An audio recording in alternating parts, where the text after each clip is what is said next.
spoilers. Welcome to About Time, a Doctor Who podcast. I'm Stephen, and I've been a Doctor Who fan since 2005. And I'm Ben, and I've never seen the show before. Now we're watching and discussing every episode of the revived series, and quite frankly, it's about time.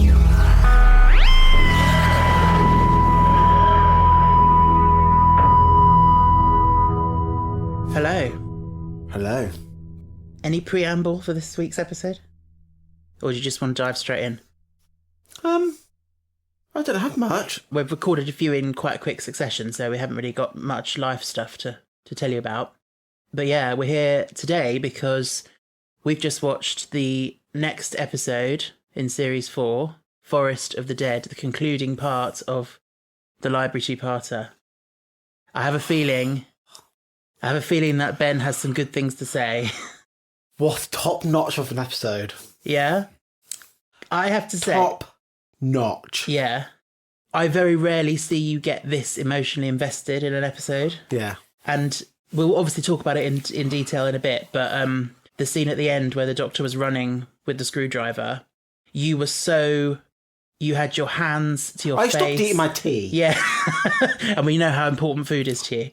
You had your hands to your face. You were so emotionally invested in it, and you were making noises, and it made me so emotional because of how far you've come. That you're actually sitting there on the edge of your seat, like invested, made me feel really emotional. I would have preferred her to come back to life. Physically. Yes. Yes. But she is dead. It's just her consciousness has been uploaded. But so she's a face. She's in a what? The stone. She's not a face in the stone. She's a data ghost. But yeah. But she's looking after Donna's children. Well, except they're not really her children, are they? They're just fake children. There must be some real. But she's looking after Cal as well. Yeah. There must have been some realness to them, because why would they be there at the end? Well, they're just files on the computer, aren't they? Yeah. They were created as part of the fantasy, and they haven't been deleted. They're still there. They've served no purpose now, but, they're just there. But yeah, the whole thing with the data ghosts, like especially River, I'm not sure how to take it, because how much sense it makes in a way, because in a way I see it as kind of, it's not really them, it's a copy of them. Yes. Because it's the neural relay. It's like they've been copied and put in there rather than... So there's this... I used to do philosophy at A-level, and I won't go into too much detail, but I remember studying a theory about the afterlife called replica theory. I can't remember whose theory it is or anything. I seem to think it might be a man called John Hick. But anyway, this theory was that when you die, your physical body dies, but at that moment, an exact replica of you is created in this afterlife world. And that's great, and that can go on and live on forever. But the arguments people have against that is that, that's not very reassuring to those of us living in the world now, because we will still die. Just because a copy of us will then go on and live on forever, the ones who are living here now will still die forever. Yeah. So, and it kind of reminds me of that. I'm thinking the River's physical body died and her brain died. In a way, for me, what I would say, it cheapened her sacrifice. Oh, okay. Yeah, I can see that. Because this was a big sacrificial moment for her. She was giving up her life for the Doctor. And this is where timey-wimey comes into play. Because there is a Doctor out there who knows that his wife is going off to die. Yeah. And he won't see her again. Yeah, and that's very sad. And this Doctor didn't know anything about her. Yeah. But has become emotionally involved and invested in her. The thing is, you say it... She is such a top-notch character. Oh, she is. She's brilliant. There is a reason why this River was never supposed to come back. Alex Kingston made them bring her back. Oh, yeah, because she did such a good job. She's got the gumption and the snark of Donna. And I don't be sad, Donna, but got the brains of Martha. And she's got the heart of Rose. Yeah, she is in the way. For me, I feel like she's the perfect companion. Yeah, 100%. And that's why they get on. Yeah. And that's why there's a deep connection is there, because she's got the core values of what he looks for in someone to travel with. Okay. So who do you think she is to him? Wife. His wife? Yeah. That's what you think? Yeah. Because there was that reference to stop squabbling like an old married couple. Yeah. And then they looked at each other. I think I know that that's her wife. She's his wife? What makes you think... What do you mean you know that? I think I just know it from like osmosis. Oh, right. Culturally, you mean? Yeah. Oh, okay. Okay. Fair enough. I sat on the geek table at school. Yeah. This is what's unfortunate about watching it so long after it came out, because there's things that even you might have forgotten, but once you start seeing things, they'll come back to you. Yeah. And the thing is, though, like, Doctor Who is actually quite a big part of the British culture. And And, like, even though that I thought to myself I didn't like it, watching it, I have, I heard someone talk about that at uni, because most of my friends were geeks anyway. Okay. So, going back to the start, we had obviously a recap from the previous episode. Halfway through the recap, you suddenly screamed, "Oh my God, she's a computer!" I think the recap sort of, I wouldn't say gives it away, but kind of... It doesn't give it away. No. Don't cheapen my connection. Okay.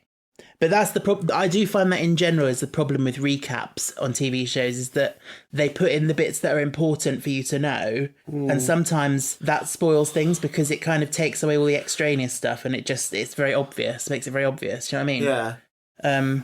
But yes, you did work that out. And Donna wakes up and she's in her sort of dream world in the computer. That would be oh my God, that would be the worst thing ever. Yeah. To live like that. To think, and then you're down the shops. To think. Oh, and then yeah. You're here. To think. Yeah. Do you know what's funny about it is it kind of breaks the fourth wall, because that's how TV works. People say, "Oh, it's bedtime," and then cut to them in bed. But then she kind of breaks the fourth wall and she's like, "Oh, what?" Like she said, "You said river and suddenly we're feeding ducks." Because you don't notice it, because that always happens in TV. But then she actually calls attention to it. I think it's on the commentary of this. I remember Stephen Moffat saying, like, as a sort of sad, single, straight man, before he got married, he, always had difficulty talking to women. And he said he used to watch TV shows where a man would, like, approach an attractive lady at a bar and, like, sit down and then they'd cut to them in bed together. And he'd be like, "I want to know what happens in between. How did they get from that point to that point?" But yeah, it's kind of funny in a way. That it's like the dream narrative, but it's also how TV works. And it's it's funny. Oh my God. Okay. Let's talk about Lee. Lee McAvoy. That wrenched my heart. Yeah. Because I think he is obviously real. Yeah. And I think he was brought together with Donna. Yeah. Because of the computer meshing things together. Yeah. And it was like, oh, humans like to hanky-panky. Let's bring these two together. Yeah. Turned out he was real. And then, like, it is heartbreaking when she's like, "Oh, he obviously wasn't real." And then because he stutter, he couldn't call for her. It's heartbreaking. Yeah. Yeah. Now, let's hope that she finds him in future episodes. Okay. I'm putting it out there. Okay. Because Donna needs a bit of luck and love. She does, yeah. She needs a bit of luck. She needs a bit of hope. She needs a bit of... And he must be missing his children. Yeah, because he thought they were real as well. Yeah. Crazy. But no, I think once you come out of it, I think you realise, oh, it wasn't real. It's like waking up from a dream. Yeah, but the things they felt together, I think, were real. Their connection was real, but I don't think that... I mean, it must be quite big, the whole thing with the children, but once you've actually come out into the real world again, I think it's a bit like waking up from a dream. Like, but you're going to have to grieve them. Yeah. I have to say, that scene where they disappear in the bed... Oh my God! It's so... She is phenomenal. She's such a good actress. She is... By far, she mops the plate with Martha and Rose, and she's like, bitch, this is how it's done. Mic drop. She's like, you may be pretty and you got the job by being pretty, and having some music career that never took off. Can we she has actually spoke about her music career. Yes, but can we praise Donna and Catherine Tate without shitting on the others? Okay, she basically mopped the floor with them. Yes. Catherine Tate took this role and she was like, do you know what? The country knows me as a funny girl. Mm-hmm. Funny woman, should I say. Mm-hmm. I'm going to show them I've got acting lungs. Yeah. And I can yell, I can scream.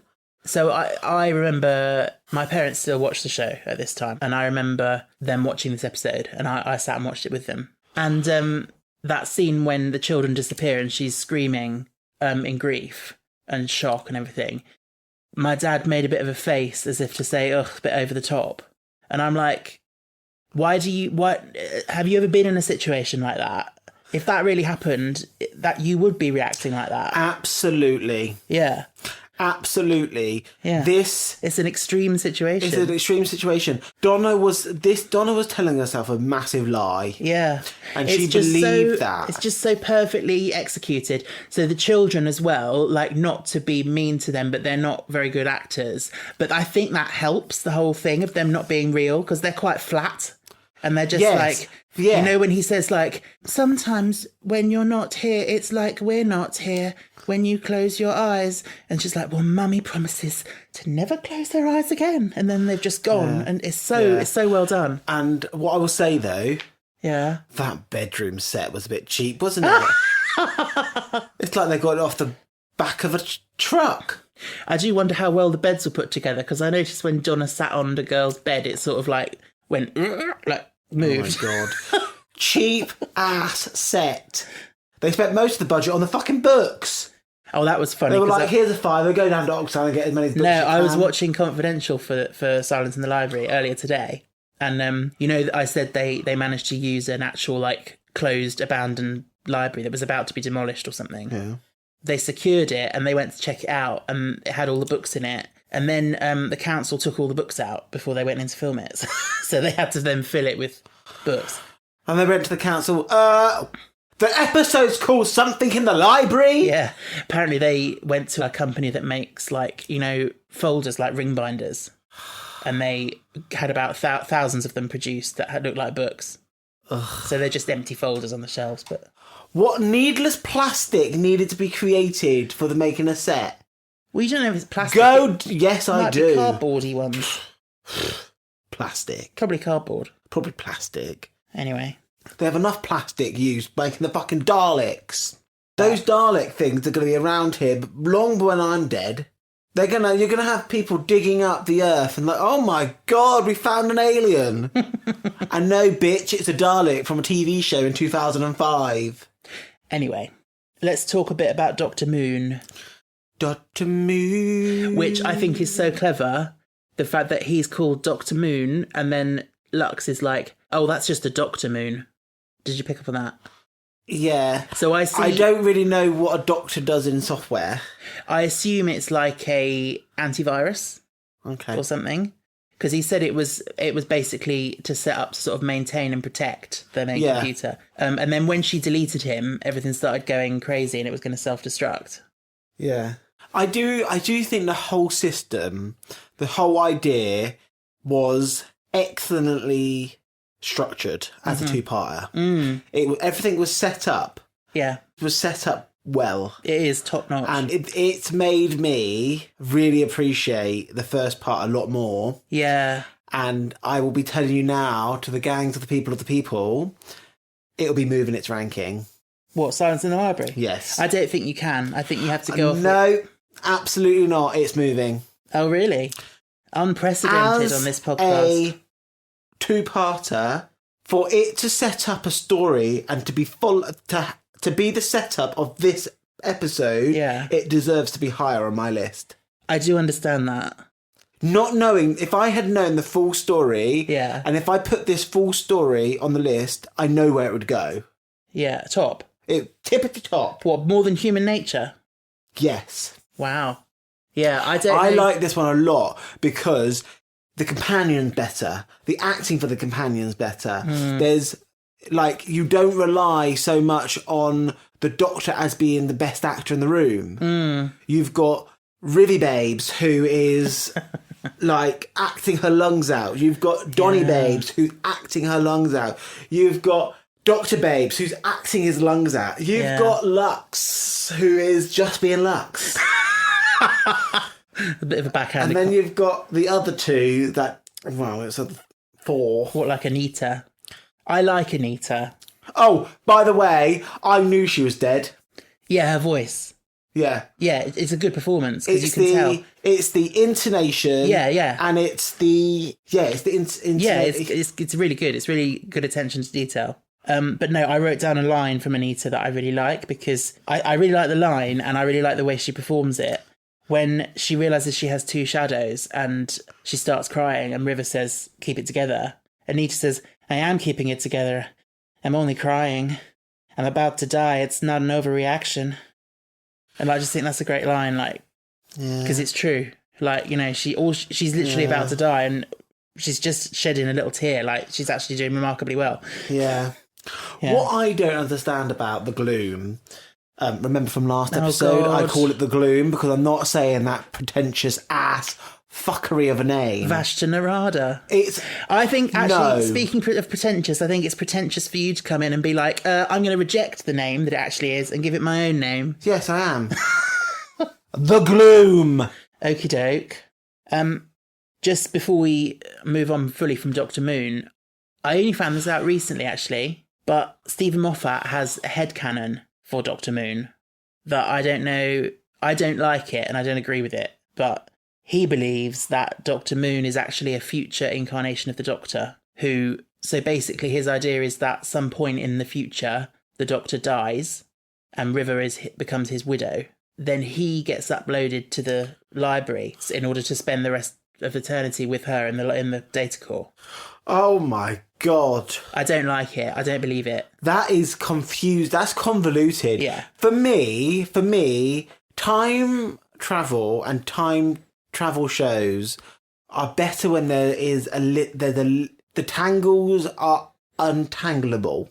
Okay. When they become like, so the Doctor saves River by goes on a date for the last two, but then he also dies in her timeline.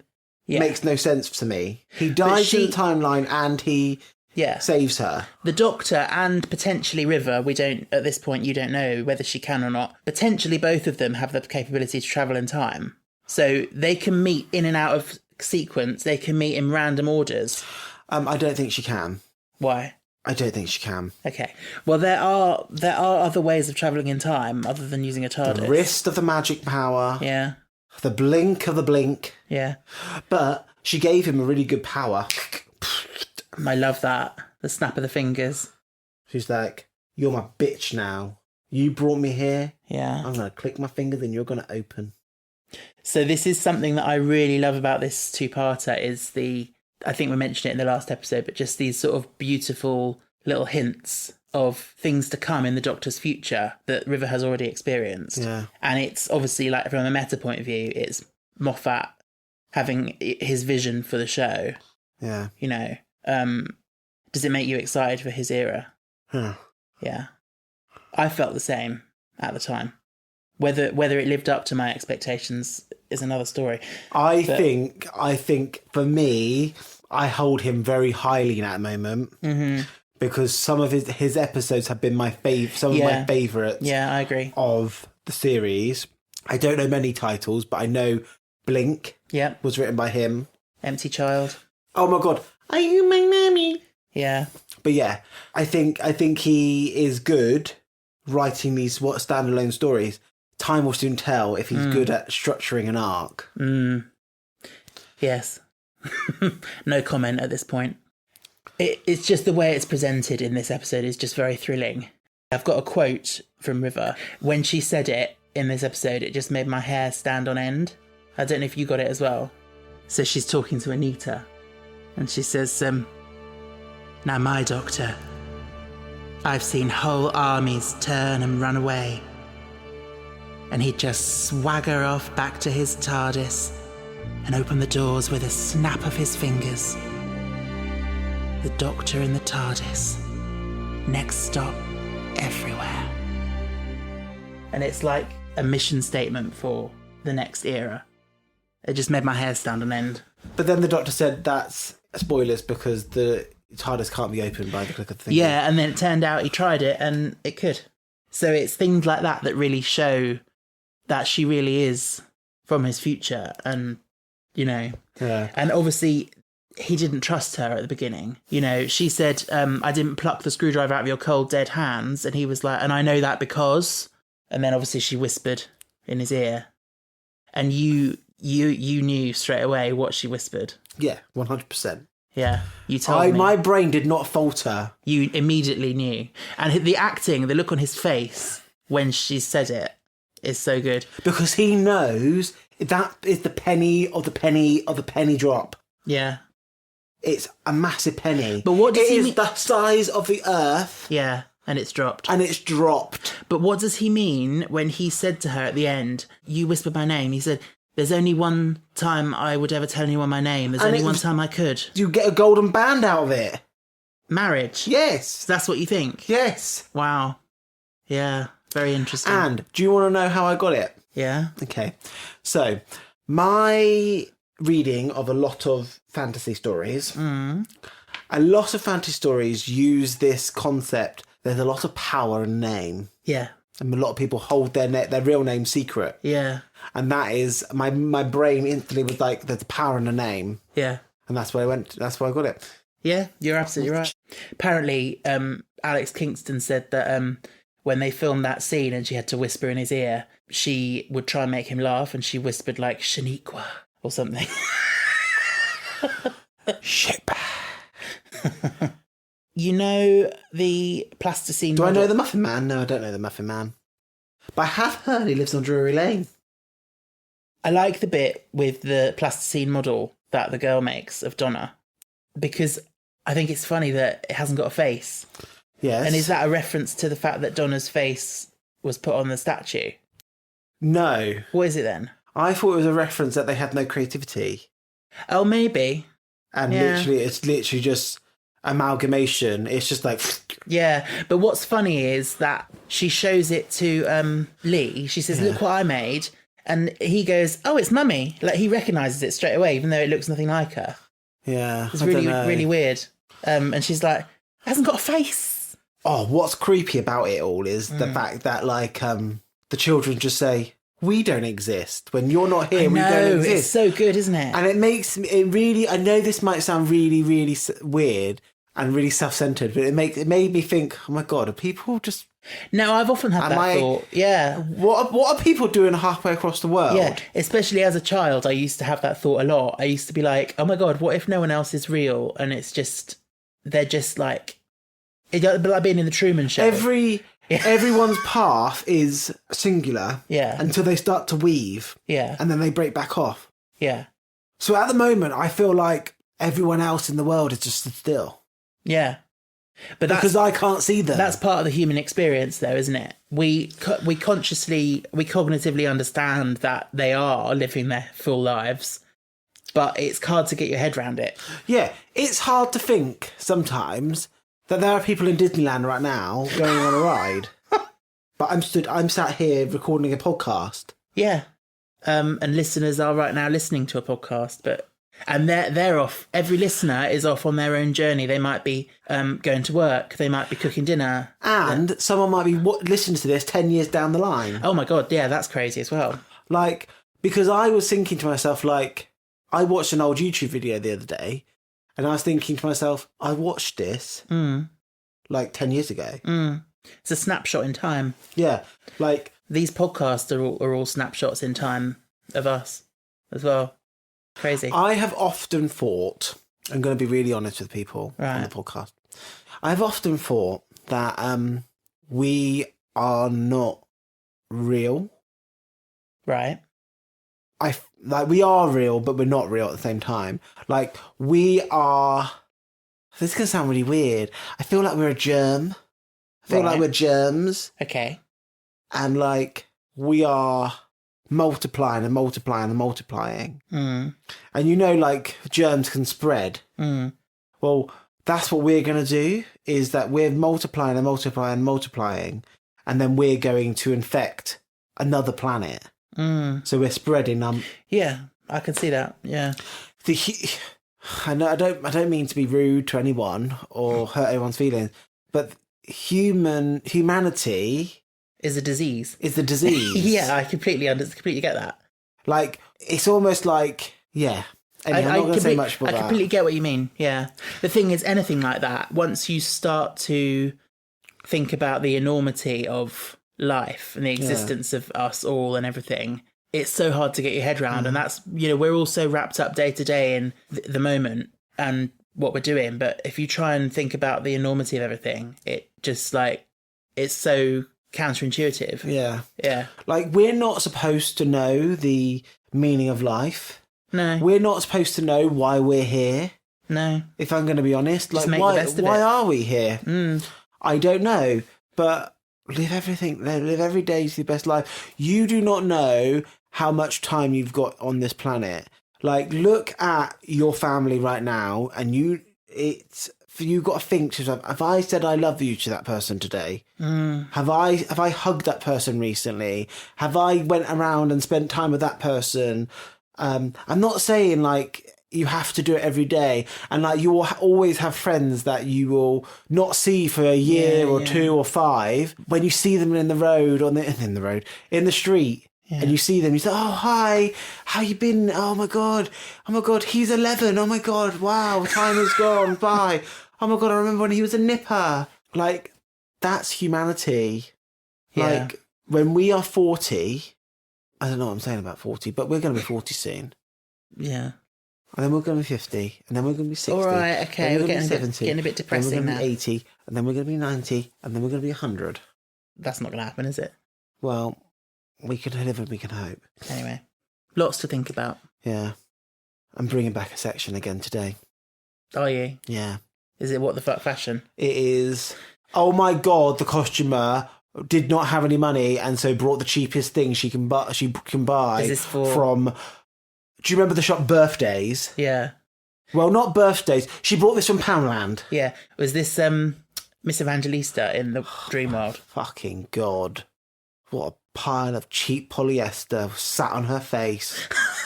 I'm sorry, but what was that fucking thing with her face? I was just thinking to myself, oh my god, it's like one of those filters. Yeah. Oh, it is actually, isn't it? Yeah, it's like big mouth, big eyes. Yeah. And it's like a filter, do you know? And I was just like, what a cheap ass production. Yeah. For me, I personally would have done something very much more sleek with this. I would have done something like faceless, like blurred her whole face out. Maybe, yeah. Because I don't think we needed to see her face. Like, how is the ghost supposed to know what her face looks like? Well, to be fair, in my opinion, I think actually the way they did it fits with what's supposed to have happened to her. But it's in that there's fucking error. cheaply done. There's error in her code, and so that's why her face is distorted, and there's an eye that's massive, and you know. Yeah. Oh, what I didn't understand is why she was wearing Victorian clothes. Yeah. Like, where had that come from? Well, I mean, they're in the 51st century for the first fact, so I guess all the books. Yeah. But I just think it just felt really, really out of place. Yeah. But it's all, you know, you can have what you want in that dream world. You can wear whatever you want to wear. But it just felt a little bit like weird. But she was supposed to be an outsider and a bit sort of somber. What? Charlotte deleted a real person. Who? Her dad. I don't think her dad was a real person. I think he was a real person. No. Because Mr. Lux said that she was put into the computer and given a Dr. Moon and a dad to look after her, but like he said a dad to look after her. Like I think it's just a character. Oh, okay. Yeah. I love that bit though when she's having a tantrum and she's like, "Shut up!" and then she deletes him, and then she's immediately like, "Oh no, Daddy, no, Daddy." I hate the word daddy. I do think... Have you got daddy issues? And I think gay culture has really ruined the word. Oh, it has, yeah. It's not just gay, actually. I think straight people say it as well. Yeah. I just... Give this video a like if you say the word daddy. I could not come home and say to you, hi, daddy. Ugh. It's minging! I think I've only ever heard it used ironically, really. Actually, no, I've heard, yeah. I bet people on Instagram and Twitter are based on, it's not called Twitter anymore. X. Anyway. I don't know. You know Donna and Lee's bedroom when they were looking out the window and that scene? Something about the decor of their bedroom. What? Remind you of Catherine Tate's skit? Yes, the Essex couple. The Essex and her pyjamas and everything. Yeah. The Essex couple that are like, yeah. Oh, you'll never guess what happened to me today. Oh, what happened to you today? Oh, I don't know. I don't know. If you don't know Catherine Tate's sketch show. Oh, my God. Yeah, no. It looked just like it. It felt like, and even can we borrow your sketch? He looked a bit like the husband. So, he was a dish on a plate. Was he? He was really dishy. Not my type. Oh, no, he was dishy. Yeah, good for you. He was dishy. No wonder she wants to find him again. Yeah. Probably had a massive penis as well. And that's probably another reason God's why. Sake. Well, maybe, yeah. Transcription errors, you know. Not that size matters. No. Size does not matter. And yeah, the moment when Donna realises that, like, all the children are copy and pasted. Oh my God, yeah. It's so cool. Saves the space on the disc. Yeah. Oh, genius. That slip of the tongue, like, safe and saved. Yeah. Very clever. That, smart. Yes. Smart beans. Mm. Someone had their Weetabix the day they wrote this. I will say, of the 4 stories that Moffat's written so far for New Who that you've seen, 3 out of 4 of them use this idea of technology gone wrong. Technology trying to do the right thing, but actually doing the wrong thing. Blink doesn't do that, does it? No, Blink doesn't, but the others do. So the nanogenes in the first one, they were trying to heal, but actually they ended up creating this monster. Yeah. Girl in the Fireplace, the ship, droids were trying to repair the ship. God. And now in this one, you've got a computer system that's designed to teleport these people and keep them safe, but actually it's trapped them. I forgot that he wrote. So he does have. He obviously likes that idea of technology going wrong. Well, has anyone done a bit where the TARDIS goes wrong? Probably. It's like there's a corruption in the TARDIS, and so like they have to kind of fix it. Something gets into the line of vortexiness that it has. Maybe. When do we get to see the power of the TARDIS again, like Rose? What, when she opened it? Yeah.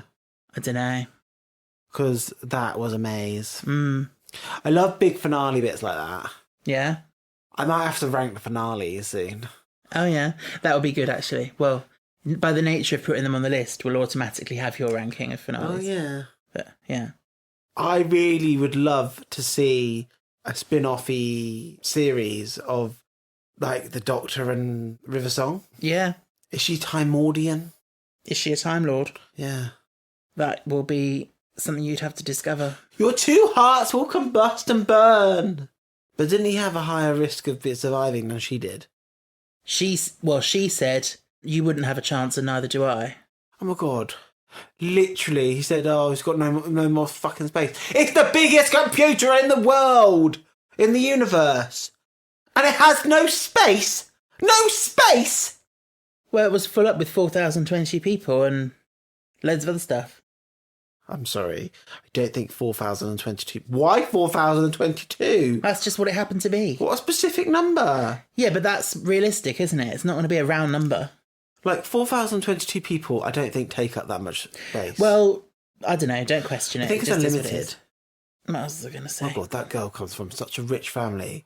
She was dying, so the dad built her a library to live in for the rest of her eternity. What an awful kind of thing to do. Yeah, I do question that. To never grow up. It's the thing, you know, if you've got the technological capability to do that, it's a bit like that classic line from Jurassic Park, isn't it? So busy wondering whether they could, they didn't stop to wonder whether they should. Yeah. Excuse me, I sound a bit like Sarah Jane then. No, Maria. I feel really bad that we've got this joke going on now. I know. That she sounds like a sheep. I feel sorry. I don't know what Yasmin Page is doing now, if she still acts. Anyway. By the way, the people that were saved in the library core and were then brought back to their bodies, 100 years had passed since they were in the library. Oh my God, their families are dead. All their families are dead. What the fuck are they going to do now? Well, we don't know the timeline of a 35th, 51st century person. What, their families might be alive? Yeah.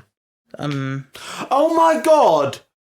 If timelines are squiggly wiggly wimey, yes, the Doctor should be able to run into other Time Lords in their travels. Yes, that is a good point. The thing is, most Time Lords don't travel much. They stay on Gallifrey, and they were all involved in the Time War. Okay, let's say there's the same amount of people as the Earth, right? Which I think is just about 8 billion people now. Yeah. Let's say 1% of people. I don't think it's even as high as that. 0.1% of people. The Doctor was a rogue Time Lord. But I do think there will be more than one of those rogues. Yeah. I'm sorry, out of a... But also, the other way of looking at it is space is pretty big and time is essentially infinite. So the chances of running into someone are quite low. Why do we call it time when time is a construct of human nature? Because it just is. Okay. But that is a very good point. Like, obviously this is science fiction and it's got time travel in it. But if you look at it in the real world, I think there's quite a valid question of, does time actually exist? And my instinct is to say no. Time is not a thing that can be travelled through. Time is just our way of measuring. Yeah, because our life change. Is just literally can be measured in anything. Like, yeah. Okay, your life is 20 million beats of your heart. Yeah. Your life is 20 blinks, 20,000 billion blinks. I don't know. Anyway. Yeah, it's interesting.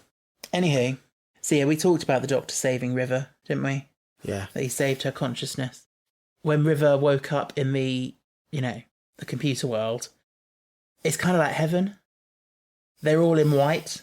That's what I didn't like. I didn't like that. I just think the whole thing just cheapened the sacrifice that they all made. But you said you would have preferred if she'd physically come back to life. Would that not have cheapened it? It would have, but not as much as that. Oh, I think that would have cheapened it more. Because she made a sacrifice and then, oh look, she's back, she's fine. But at least this way, she's still sacrificed. She's just, her consciousness gets to live on. Imagine if she's a clone of River. He knew that she was going to die, so they sent a clone. Oh, I see. Well, maybe. I'm sorry. Many things have happened in the Doctor Who-verse, and many things that you don't like, and I come up with, happens. Anywho, should we rank it? Yeah, good idea. Let's do that. So, this is going to go to the top. This is number one for you. Forest of the Dead is number one. Yeah. And this Silence in the Library. Storyline I really liked. And are you moving Silence in the Library, or are we... Not all the way. I would like to see where I put it and see if I feel still... I don't think you should move it, because I think you should judge it as a single episode. Oh, okay. Okay, that's fine. So leave that where it is, and Forest of the Dead goes to the top. Yeah. Wow. So that's your new top, Forest of the Dead. Yeah. My 1, 2 and 3 slot, they are so tight, it's split in hairs. And I preferred this because there was a lot more action to it. Yeah. There was a lot more... The ensemble was better for me. Yeah. So your 2 and 3 are Family of Blood and Human Nature. Yeah. Yeah. As my currently my 1 and 2 are Family of Blood and Human Nature. I'm gonna say I still prefer those slightly. Just something about those I really love. Then I've got Parting of the Ways, which was Eccleston's finale. Yeah. And then I've got Blink. And I'm wondering whether Forest of the Dead goes... It definitely goes above Blink, but does it go above Parting of the Ways or not? Parting of the Ways is brilliant. And there's some moments in it, like especially from Rose and Billie Piper. Is that one where Rose turns into a golden goddess? Yeah. I've decided Forest of the Dead is going to go above Parting of the Ways for me. So it's number 3. Number 3. Number 3 out of our whole list. So a resounding success then. Yeah, it was a very good episode, very good story arc. And I think I've got to put it first because, like, it was my first proper, like, emotional response. You were emotional. I did like it. And that is, you can tell I'm really into it because I will move forward on my seat. Yeah. And I will hold my face, I will be watching with bated breath. 100%. It was. I do it in the cinema, don't I? You do, yeah. It was a delight to see. Yeah. I'm pretty sure that I'm going to come back straight to Earth next week. Oh, really? Yeah. What do you mean by that? That the next week's episode is going to be shit. Next week is a very different episode. Is it Dr. Light? It's actually Donna Light. Oh, no! We get one episode that's Donna Light and one episode that's Dr. Light, which follows it, and Donna Heavy. But yeah, next week's episode is called Midnight. God. And it's quite divisive. It's called Midnight, it might as well be called Marmite. I think a lot of people, they either love it or they hate it. You've been waiting to use that, haven't you? No, it literally just popped into my head, actually. But yeah, we'll see what you think. I can't predict at the moment whether you're going to like it or not. Who wrote it? Russell. Oh, Russie babes. Yeah. Why does Tennant have to go? Well, he did say he could easily see himself just carrying on, like, till he's however old. And he said if he didn't go now, he never would. Oh, maybe he shouldn't have gone. Maybe if you stayed, people would have still loved Doctor Who. Could you see Tennant doing well with the storyline that comes to come? It's hard to say, to be honest. I think change is a good thing overall. That's a great thing about Doctor Who is that it comes in many forms and phases. And here, carry on. I'd like to read out a review that we got. Yeah. It comes from Danielle, who has been in touch a few times on Instagram. Lovely. The title of the review is Genuinely Lovely People. She's given us 5 stars. And it says, my favourite podcast to listen to on my way to university. Love hearing about Doctor Who from a new perspective, and all of the silly little anecdotes are so adorable. Our anecdotes are not silly, they're highly entertaining. They are And silly interesting. Willy Billy. I'd be really curious what she's doing at university. Yeah, I haven't asked that actually. She doesn't have to tell us, and we don't have any prerogative we don't have any right to know, but no, it's a curiosity. Yeah. Wonder if it's people really might be cool. curious what you're doing at university, but you choose not to tell them. Oh so. yeah, touche. Danielle, you're fine. You keep doing you. And thank you for the lovely message and lovely review. Very nice. We are just 2 gay men that happen to have a podcast. Oh, by the way... If you asked me 5 years ago, do you think I would have a podcast all about Doctor Who? I would have said, fuck no. What about a podcast at all?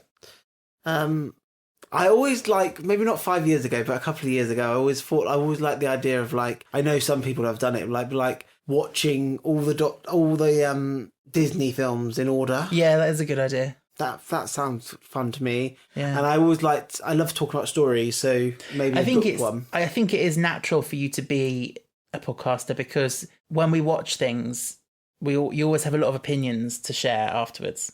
So yeah. Anywho, it's now time for Patreon shout outs. Patreon shout outs. Whose voice can I do it in this week? You can do it in Donna's voice. All right, I'll do my best.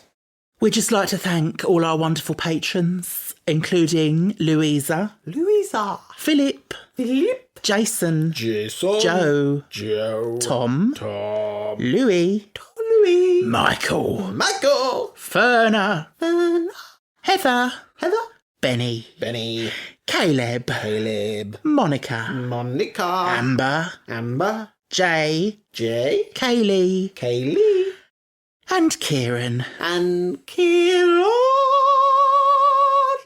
That was an attempt at a Donna impression. I thought you didn't do bad. I tried to get in some of her, sometimes she goes down right now, down there like that. I tried to do that, but yeah. You dirty bastard. Me, take that to my middle. So those are our lovely patrons who currently support us. You know we love you. And we've got some really exciting stuff we're going to be doing soon to reward you. We're going to be delving into Classic Who. We haven't completely decided on an episode we're going to be doing yet, but I've got a few as a shortlist. Maybe you could do a vote for people what they want. That's a good idea. On Patreon. That's a good idea. So yeah, that's something to look forward to over the summer. Patreon exclusive. If you'd like to join Patreon and support us, and then gain access to that when it becomes available, you can find all the information on our link tree, which is in the show notes. You can also buy us a coffee on Ko-fi. And you can keep up to date with us on social media, Instagram, Twitter, TikTok. By the way, guess what I saw on TikTok this morning? You know, like all content creators, we are subject to trolls. Oh my God, do we have a troll? Oh, everyone has trolls. There's always trolls. Do we have a troll?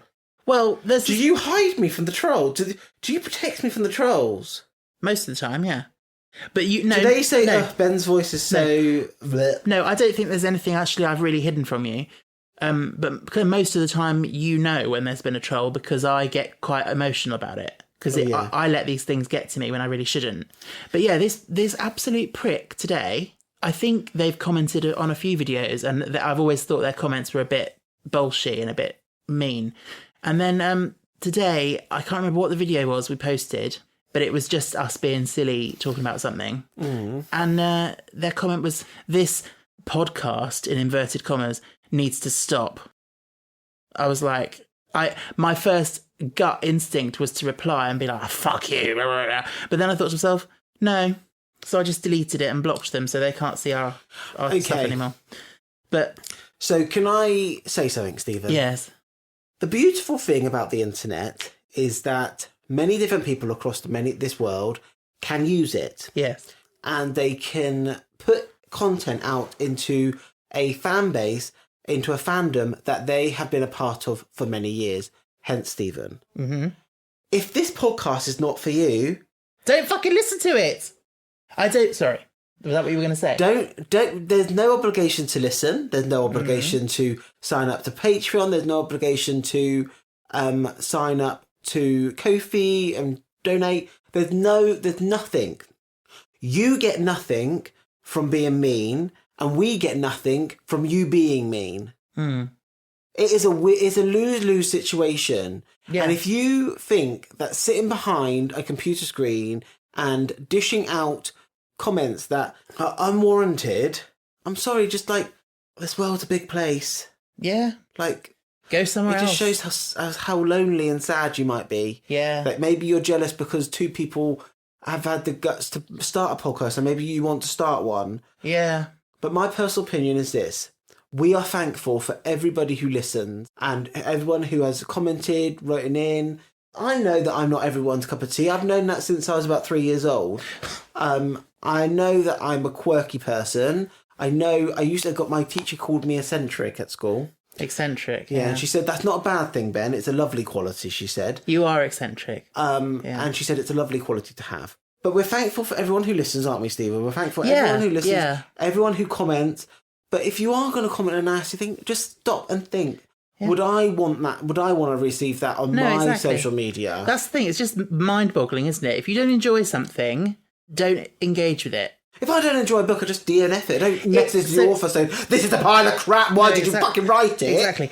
It occurred to me that the person who commented that today probably... was having a bad day. But no, probably because of hashtags I use and stuff. They're a Doctor Who fan and maybe they get our videos come up a lot and maybe they get a bit annoyed, like, we're not their cup of tea.